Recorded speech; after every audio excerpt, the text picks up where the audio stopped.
Oke, balik lagi sama gue di sini. Gue bakalan ngelanjutin membahas soal di materi turunan gitu ya. Jadi ada satu part lagi sebelum kita menginjak ke materi integral gitu. Jadi langsung saja hana dulu sih.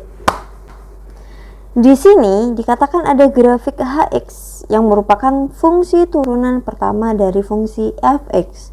Jika grafik hx ditunjukkan pada gambar di bawah ini, jadi grafiknya berarti membentuk sebuah kurva. Ini adalah grafik hx.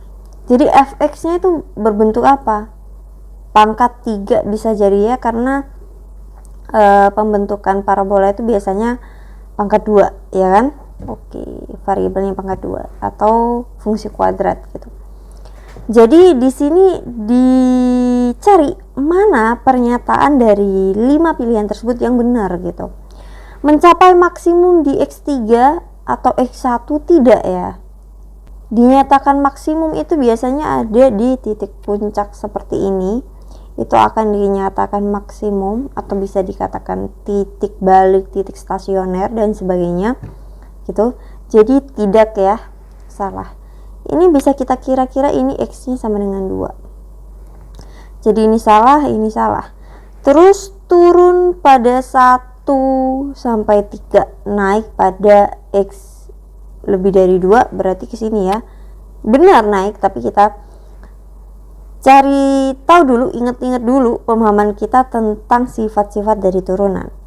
Yang ke memotong sumbu X di titik 1.0 dan 3.0. Benar gitu ya, benar. Ini benar sesuai gambar, tapi kita sekali lagi fokus pada sifat dari fungsi turunan. Oke. Kita ke dulu. Memotong sumbu X di titik 1, 0 dan 3, 0. Yang dinyatakan apa? Fx-nya. Bentuk fx-nya kita nggak tahu itu akan bersinggungan dengan titik potong dari parabolanya atau tidak gitu kan, karena ini adalah yang dinyatakan fungsi turunannya.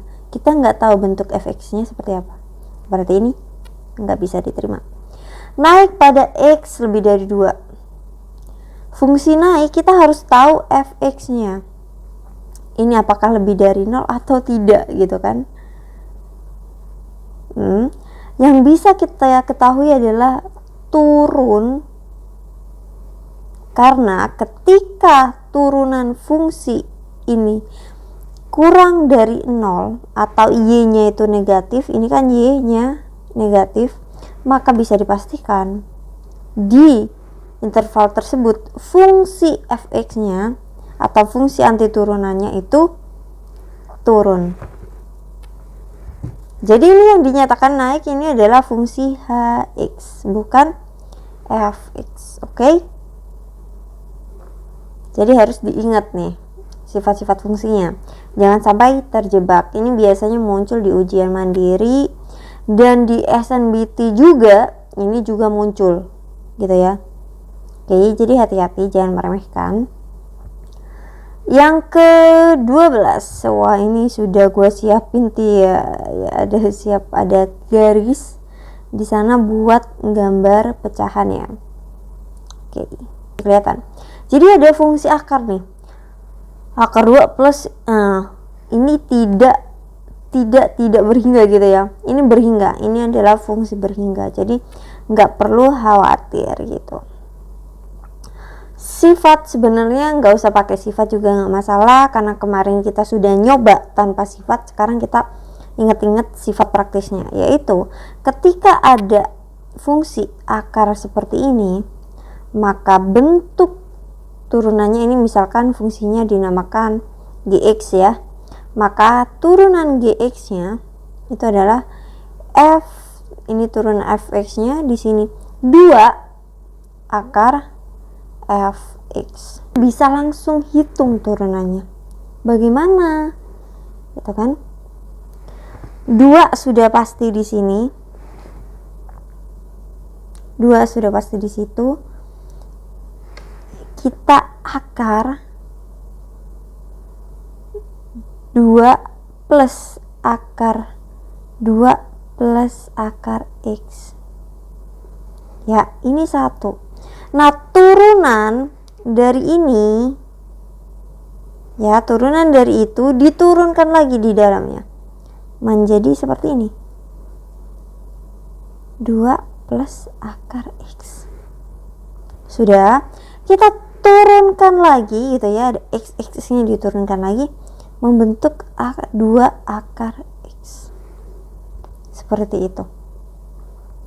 Coba pahami. Jadi turun menurun, semakin kecil semakin sedikit. Selanjutnya tinggal kita rapiin. Di sini ada yang bisa kita rapihkan, 2 kali 2 kali 2, yaitu 8. Yang ini dikalikan biasa saja. Ya, dikalikan biasa saja, yaitu akar 2 plus akar X di sini dikali dengan akar 2 plus akar X dikali dengan akar X. Ada enggak? Yang mana kira-kira? Jadi jawabannya adalah yang C. 13 ini ada fungsi yang cukup rumit. Jadi rumit tapi enggak begitu sulit. Kenapa? Karena masih penjumlahan. Jadi kita turunkannya bisa masing-masing. Dengan pertanyaan, di manakah fungsi akan mencapai nilai minimum? Di manakah gitu? Bisa langsung kalian substitusikan interval ini, atau enggak kalian cari titik stasionernya. Biasanya titik minimum atau maksimum itu ada di titik stasioner biasanya, tapi kita nggak tahu ya. Berhubung materi ini adalah materi turunan, di mana turunan itu mencari titik stasioner tersebut atau titik puncak tersebut, kita coba, oke? Materinya kita coba di ini, turunkan ini. Jadi bentuk dari turunan Y itu adalah 2 ditambah dengan ini 8-nya tetap. Di sini 2/8. Paham kan kenapa 2/8?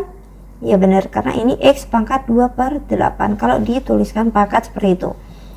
Ini X-nya, terus dikurangi nih, 2/8 kurangin 1, jadinya negatif 6/8. Ya enggak? Oke. Berhubung kita mencari titik stasioner, sekali lagi kita sama dengankan turunannya dengan 0. Jadi ini 0, ini 2, dan ini tetap ya. Ini jadi gini ya, dicoret-coret ini kan hasilnya 2. Yang ini langsung aja per, yaitu benar, X pangkat 6 akarnya pangkat 8. Ini pindah ruas ke sini menjadi min 2 ya kan, min 2 ini tetap. Kita coba tulis ulang lagi biar lebih jelas. Ya kan? Ini pindah ke ruas ke sini, ini pindah ruas ke sini. Jadinya min 1 benar. X pangkat 6 ini min 1. Terus gimana? Hasilnya min 1 dong X-nya. Tunggu dulu. Pelan-pelan dulu. Kita pangkatkan dulu ini biar akar pangkat 8-nya hilang. Pangkat 8 ini kan jadi positif. Ini jadi X pangkat 6 aja gitu kan. X pangkat 6 itu hasilnya 1. Jadi positif 1. Bener banget. Oke. Kita substitusikan dah X sama dengan 1 ini ya. Ketika X sama dengan 1, maka nilai Y-nya adalah 2 kali 1 ditambah 8 kali 1. Langsung ya. Hasilnya di sini berapa? 10. Sekarang kita masukkan interval ini. X ketika sama dengan 2, maka Y sama dengan 2 kali 2 ditambah dengan 8 dikalikan 2 pangkat 2 pangkat 2 gitu ya, 4 gitu. Ini kita hitung menggunakan kalkulator, tapi nggak mungkin di SNBT akan muncul seperti itu. Tapi kalian bisa hafalkan ini atau enggak pakai yang ini aja. Nah, seperti itu nggak apa-apa gitu. Kan sama aja. Oke, udah gue hitung nih ya. Gue hitung akarnya itu hasilnya menjadi 1,189. Dikalikan dengan 8 hasilnya adalah 9,512. Hasilnya ini adalah 13,512. Oke, 13,512. Itu untuk nilai 2 gitu ya, nilai 2. Sekarang kita masukkan min 2 nya. X itu adalah min 2, maka Y nya akan menghasilkan berapa? Yang ini jelas min 4, udah kita substitusikan aja yang sudah kita hitung sebelumnya. Ini menjadi 5,512. Wow, ternyata nilai minimumnya ada di nilai negatif gitu. Terus ada pertanyaan, apakah semua nilai minimum itu ada di nilai X-nya itu negatif? Ya tergantung bentuk fungsinya gitu. Kita tidak bisa memastikan itu akan menjadi nilai minimum atau tidak gitu ketika X-nya negatif. Bisa saja pangkatnya ganjil akan tetap negatif, bisa saja genap malah makin gede gitu kan, meskipun negatif X-nya. Oke? Gitu. Sekarang nomor 14 gitu ya, ini sebenarnya materi integral gitu, karena yang ditanyakan adalah F0. Kemungkinan bakalan gue bahas di materi integral nanti, tapi gue spill jawabannya adalah A. Ada yang bisa jelasin bagaimana cara menjawab itu, kenapa bisa hasilnya A? Silakan gitu ya, karena ini masih gampang. Ini F0 ini 1, ini 2. Kita bisa pakai sudut istimewa yaitu 0, 30, 45, 60, dan 90. Jadi kalau cos itu akan semakin turun, kalau sin itu semakin naik gitu hasilnya ya.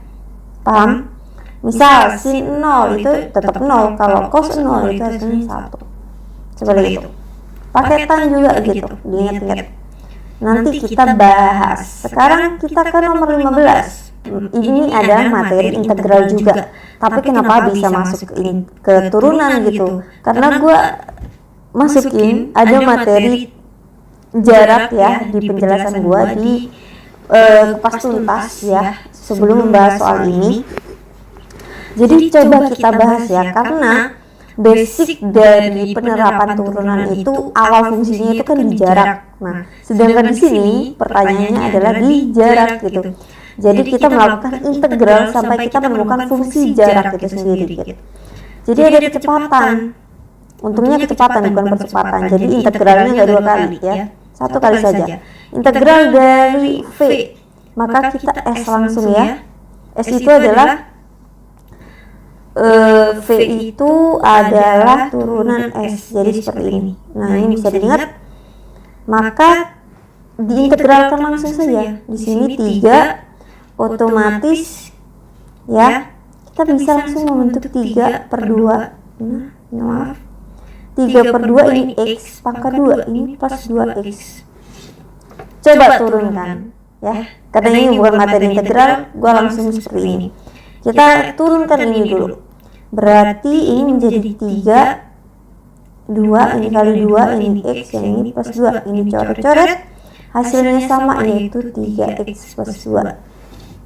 Oke, jika pergerakan dimulai dari T sama dengan 2, maka jarak tempuh pergerakan partikel setelah 4 detik bergerak adalah berapa satuan? Ini T ya, maaf. Di part sebelumnya juga ada typo, harusnya apa gitu variabelnya gitu kan. Sekarang ketika S sama dengan 4, kita masukkan saja 3, 2, ini 4 pangkat 2 itu 16 ya nanti. 16 berarti 16 bagi 2 8 kali 3 adalah 24. Yang ini tambah dengan 8 sama dengan 32. Selanjutnya ketika T-nya sama dengan 2, maka ini 3/2, ini 2 pangkat 2, ini 2 kali 2. Ya, ini berarti 6, ini berarti 4, ini 10. Berarti ini jarak tempuhnya berapa? 22. Gitu ya. Ini adalah penerapan pada kasus nyata, yaitu tentang kecepatan, jarak dan percepatan gitu. Harusnya integral. Jadi bentuk S ini adalah integral dari V dt seperti ini.